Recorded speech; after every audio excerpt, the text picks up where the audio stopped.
morning. Good morning. Good morning to you.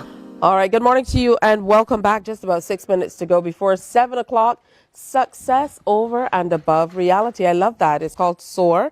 And we have some people to tell us a little bit about S.O.A.R. Hospitality and Travel program that's now here in Barbados. Joining us on Morning Barbados is Rosie McCamery, founder and CEO of S.O.A.R. Hospitality and Travel YLC Inc.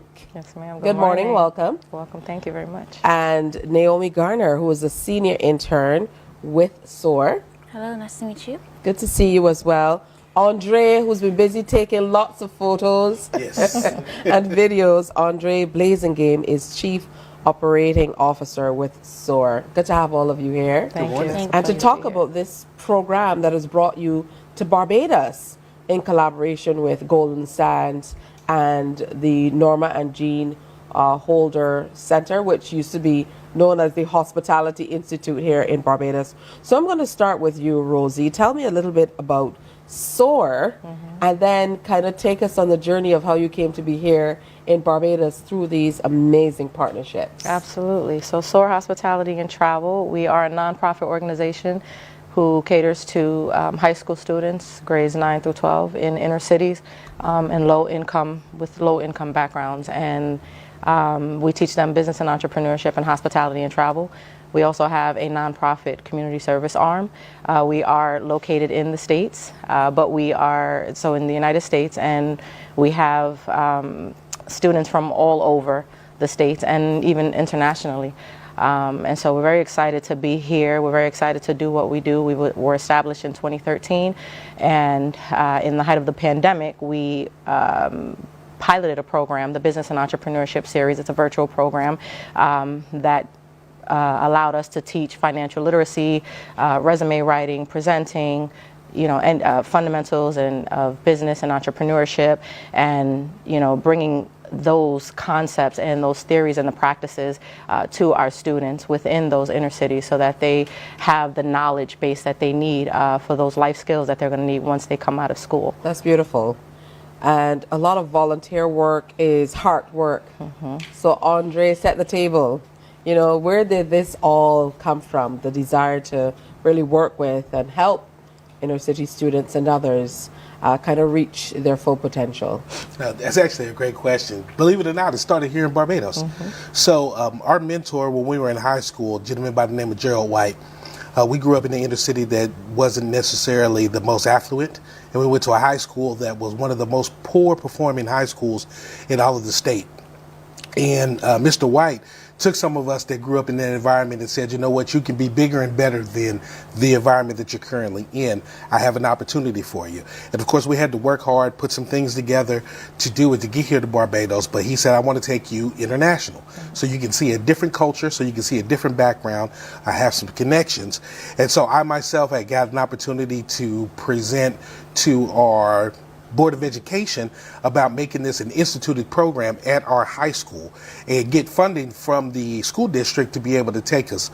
And they approved it, and so we got to take the first 14 inner city youth down to Barbados with Mr. White, Miss Reynolds, Miss Sullivan. They got to bring us all down, and it was 14 of us that came that time, almost 30 years ago, and it was so coincidentally, we brought 14 back in this year to come to the same Golden Sands that started this whole thing for Rosie and I. 28 years for Rosie, 30 years ago for myself, and it put me on a trajectory to be in the hospitality field for the last 30 plus years. All right, so you are here with the program, Naomi, as a senior intern. Talk to me about how you first heard about the program and how things have been going since you first arrived in early July. I was introduced to it by my aunt, which is the CEO and founder. She was very passionate about the work that she wanted to do for the people who are in the high school range, and I was in high school when I first started as well.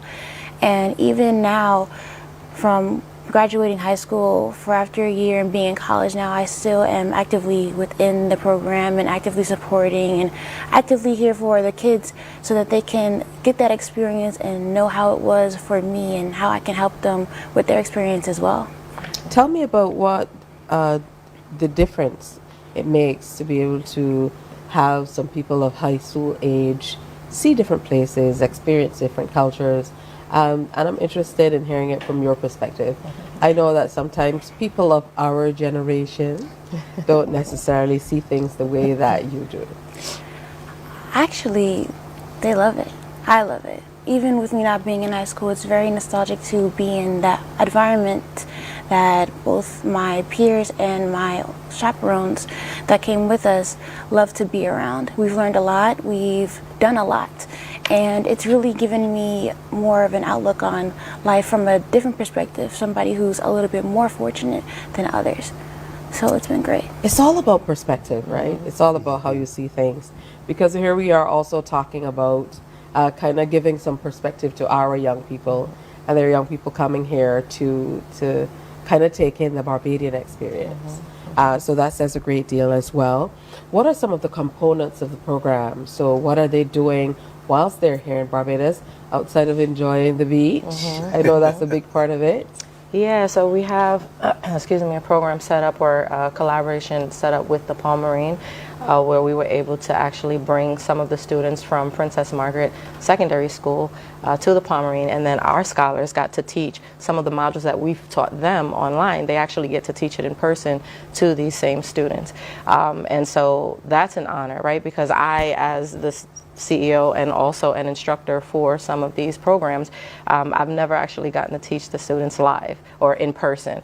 Generally, our programs are run virtually, which is how we're able to expand our reach. And so for them to be able to have this opportunity to teach their peers, it's called our peer-to-peer workshop, and to do it on an international level is really monumental. And that's one of the things they've done. And then at the Golden Sands, they work in all capacities of hospitality, so housekeeping, grounds, dining, both front end and back end.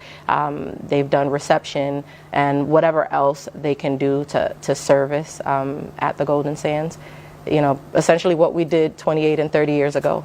This is a full circle moment for us. That's beautiful. Reflecting on all that you were able to do 30 years ago and experiencing what the young ones are now during this part of the internship.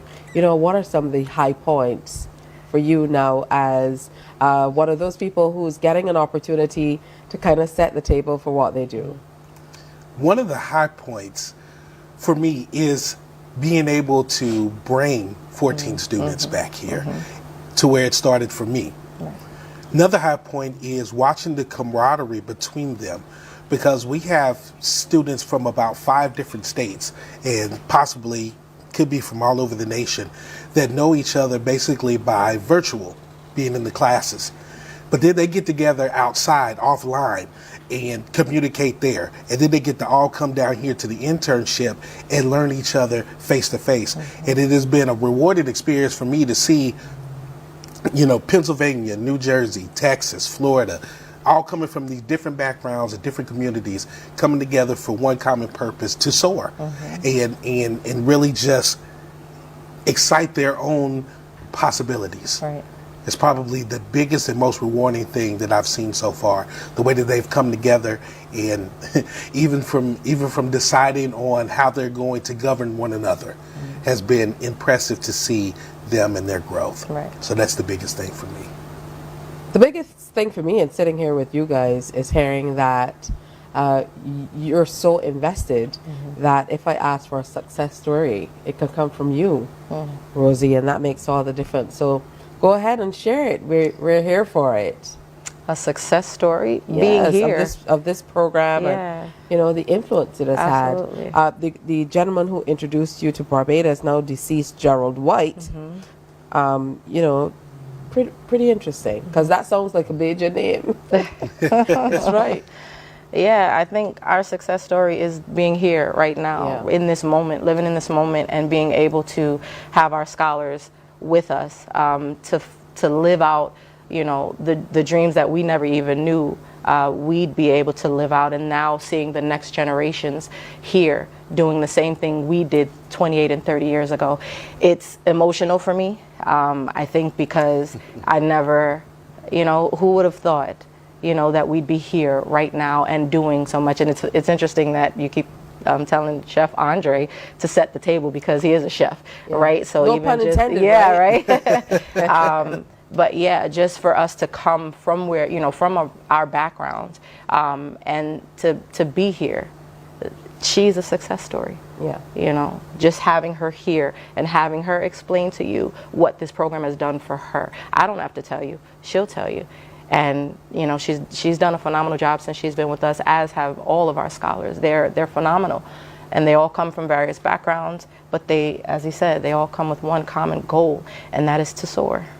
All right, good stuff. Naomi, final word is yours.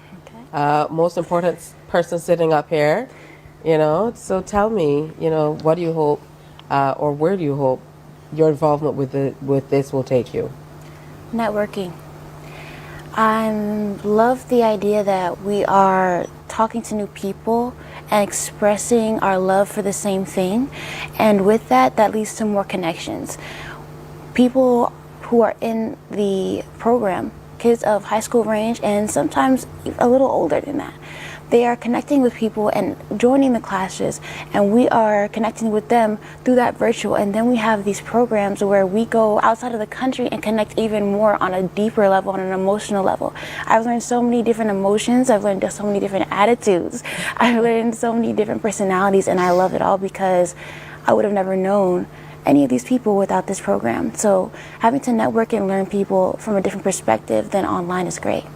Wonderful. I want to thank you for coming in. Share loads of photos. Yes. And we will share them here on Morning Barbados, and we look forward to another 14 and another 14. Maybe that is the magic number. That might be the sweet spot, Chef Andre. We don't know, but there's a reason why it's 14, back here 28 and 30 years respectively, to be able to share in this way. Really, really powerful program. And I know it takes a lot of moving parts to move teenagers across the world. Yes. Set up to get things done in this way. And I appreciate that you also involved Barbadian youth in that journey as well. So best wishes to you. Thank you so We're going to continue checking in and sharing more about it with you. So thanks so much to Andre, Rosie, and Naomi for sharing all about the S.O.A.R Hospitality and Travel YLC Inc. and their initiative here in Barbados in collaboration with the Jean and Norma Holder Hospitality Institute and Golden Sands and all of the other partners.